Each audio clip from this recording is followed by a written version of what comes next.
wonder what the heck that does. It's a very intense looking machine.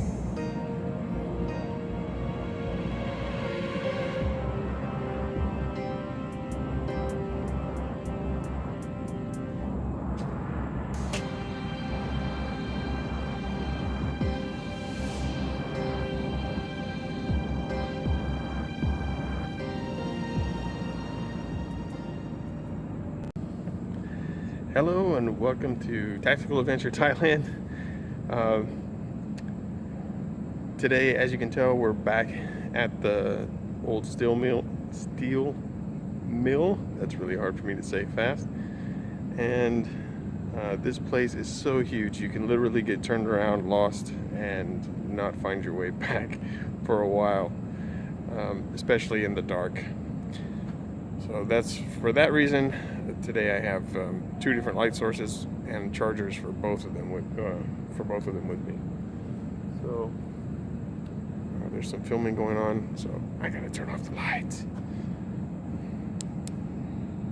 Ooh, it's dark. And that's how dark it is here, ladies and gentlemen, with the lights off.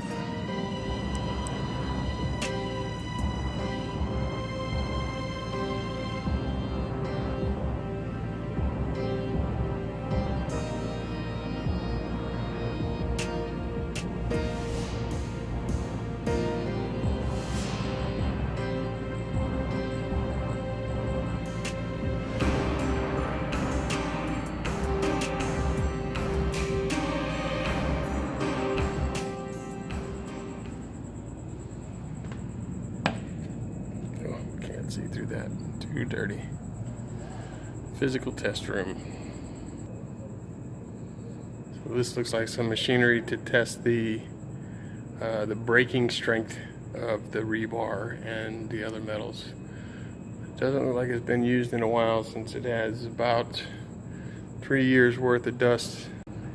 So because of all of the stairs and the passageways and the elevated positions and the length of this place, it would be an amazing place to have some tactical training with simunitions, paintball, or airsoft. Any of those three would work well. Simunitions obviously being the most realistic and fun, but any of those would work well. But also what this would be really good for is what we would call an urban sniper or designated shooter training scenario. Because of these elevated positions and a wide field of view, no crosswinds, it would make for a very good training location. So, something to think about. Imagine, if you will, a scenario in which you have to go into this warehouse as a team, as, let's say, a 6-man or 14-man or even a 28-man team, and find one sniper and take him out before he takes out you and half of your team. Up here there are a lot of elevated positions with laddered and staired access, so it'd be very easy for him to get up and tuck into one of those positions and have a huge field of view of this entire 200-meter long warehouse, where he could engage targets at will. And if he's using suppressed weapon or firing from defilade, it's going to be very hard to figure out where he's from, especially for the first 3 to 5 rounds. So if that sniper is any good,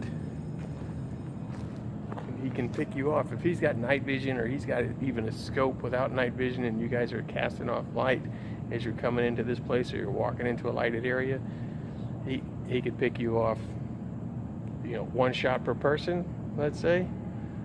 3 to 5 rounds, that's 3 to 5 guys down. If you're a 6-man team, that's all but the last guy, right? If you're, you can do the math. He could eat you alive in this place. even if there were 2 or 3 other aggressors that were in here, other targets that you were trying to find and get to, it would be very, very, very hard and very dangerous trying to find them, weed them out, and capture or exterminate them. So that's something for you to think about. When you look at a large space like this, you need to think about where are the best shooting positions and how you could be engaged from those positions and how you could escape and survive. That's a really difficult part. So what are some of the tools and tactics that you could use to improve your survivability in a place like this, right, where you've got this could be a perfect machine gun nest or sniper position up here. Those are crane operator control stations. And you could sit up there and bench rest your firearm right on the handrail of that place and take shots for 200 meters that way and engage targets. So what are some of the tools and tactics and techniques that you could use, right? Night vision, but better than that, thermal. Right, so thermal imaging scopes or devices can give you an idea of where they're at longer distances than many of the current night vision that's out there. And now they have night vision and thermal devices that are combined that the military is currently using. And to improve survivability in a place like this, what could you use? Camouflage and concealment in movement, stealth, pump smoke in, pump noise in, then use your night vision and your thermal to try and figure out where he's at.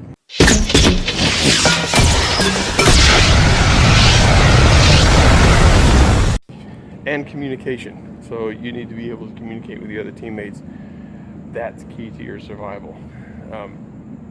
You would come in through multiple entryways at the same time, as well as try to establish a designated shooter position and in an elevated position so that he can overwatch you as you move and look for the shooter after that first shot's fired.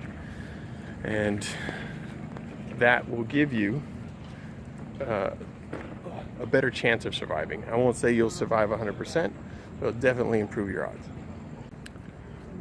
Additionally, you could pump in smoke with an agitating agent such as CS or vomiting agent. So tear gas or anything that's going to burn the eyes and throat and make it uncomfortable to be hidden in there and popping off shots at you. Then you gas mask up and you can go in and find them that way. Flashbang grenades. Using flashbang grenades to drive them out of suspected areas. I wouldn't use fragmentation in a place like this because it's going to throw up so much debris and fragments that it's going to go everywhere and can get you. It's too wide open. There's not enough closed doors that have enough material to stop fragmentation from coming through the walls. And then, of course, the last and final technique or tactic that you could use, which is probably your best bet, is to just drop a JDAM on the damn thing.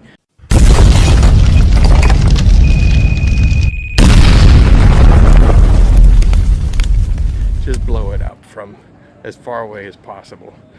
So in order to save lives, we create longer distance.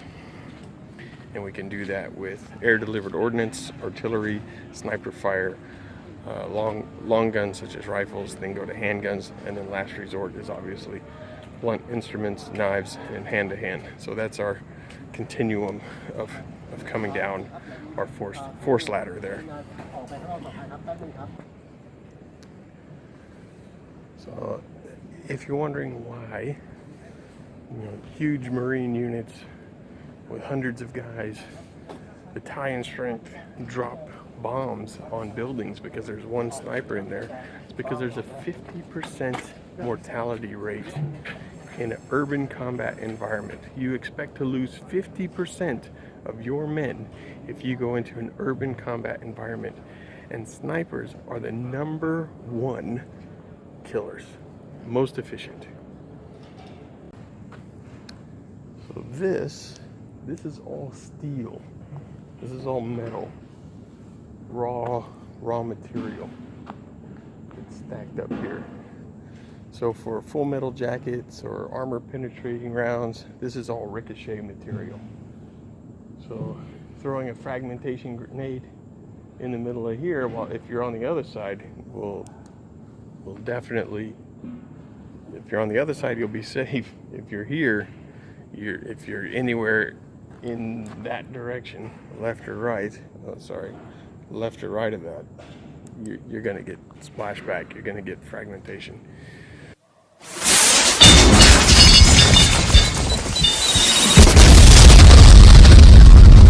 So probably a little better to use tear gases and flashbangs for this kind of environment.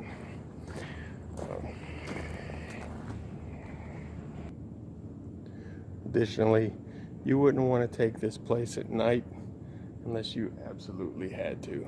There's so many little cubby holes and hiding places that the dark just increases your chances of failure, of being killed.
Details.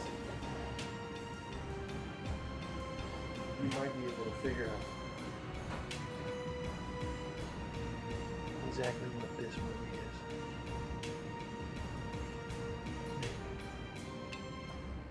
But you gotta pay attention to the details.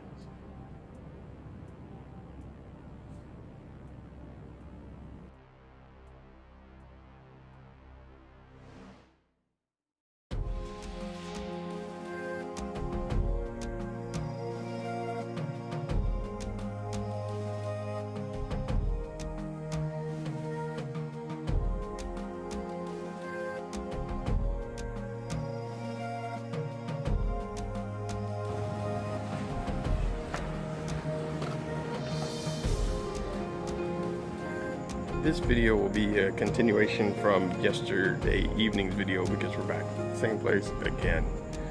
And when I got home last night, my family was asleep, and then this morning my wife said something that I found to be very true.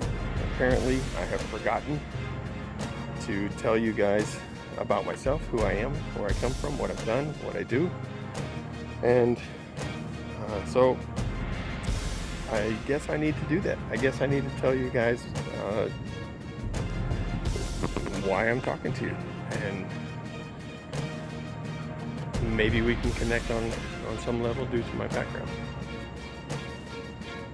Many of you guys might be wondering, who's this guy?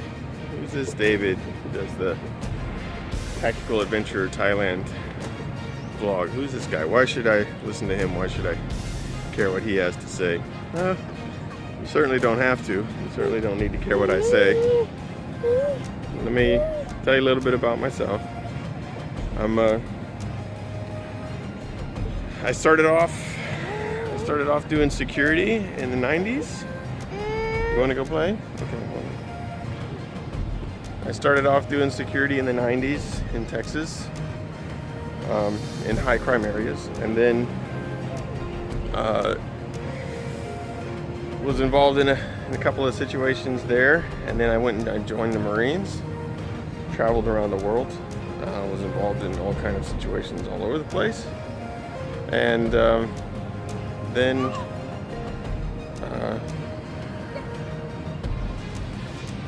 got out of the Marines and started to do firearms training.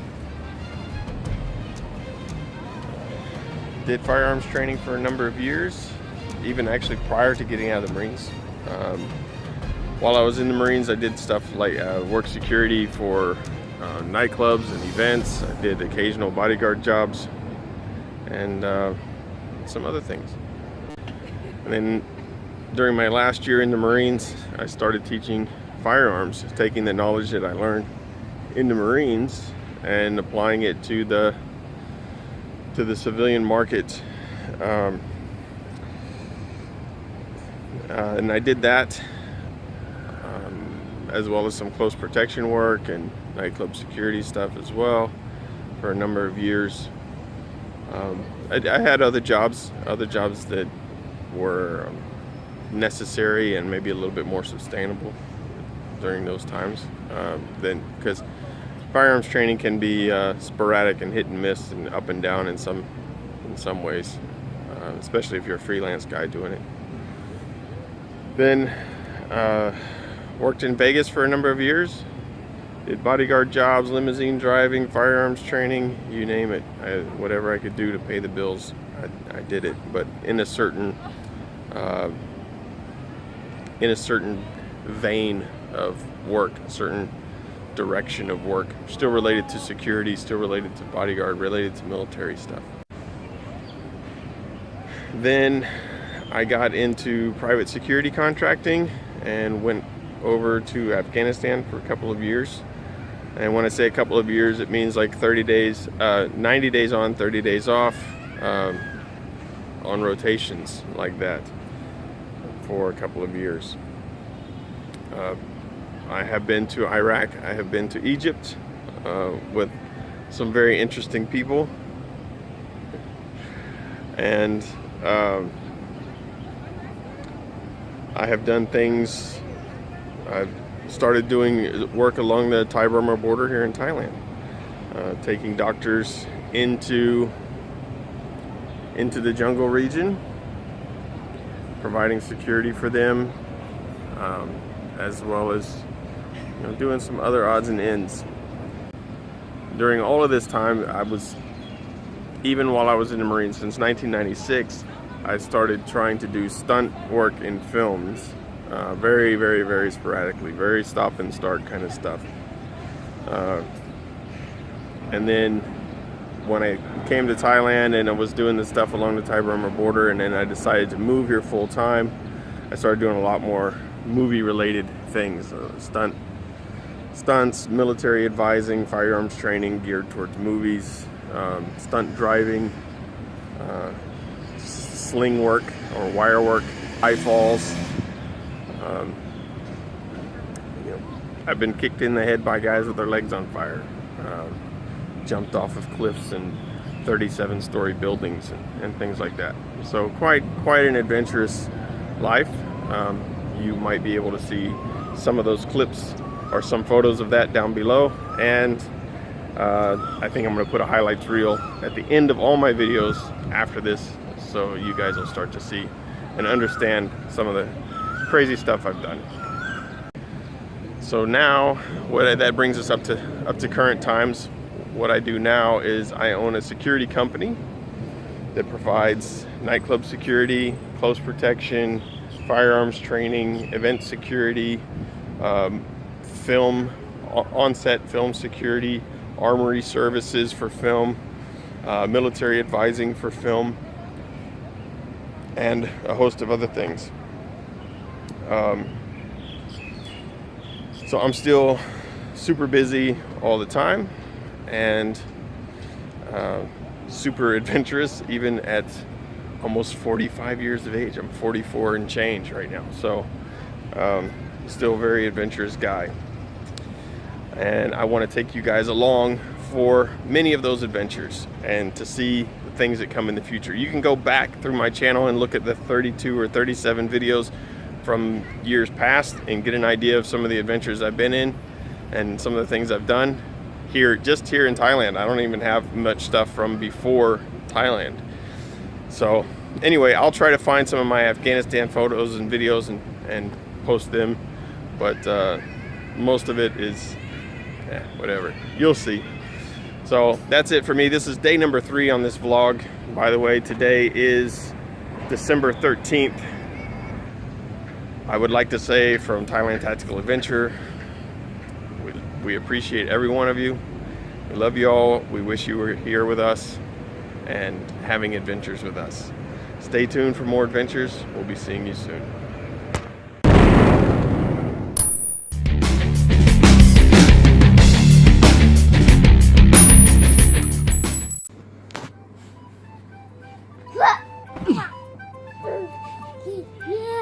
Oh yeah. Yeah.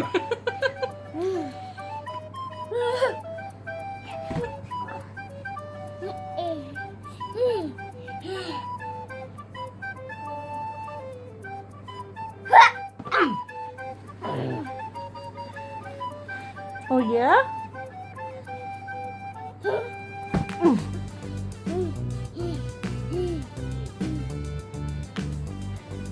I'm tired.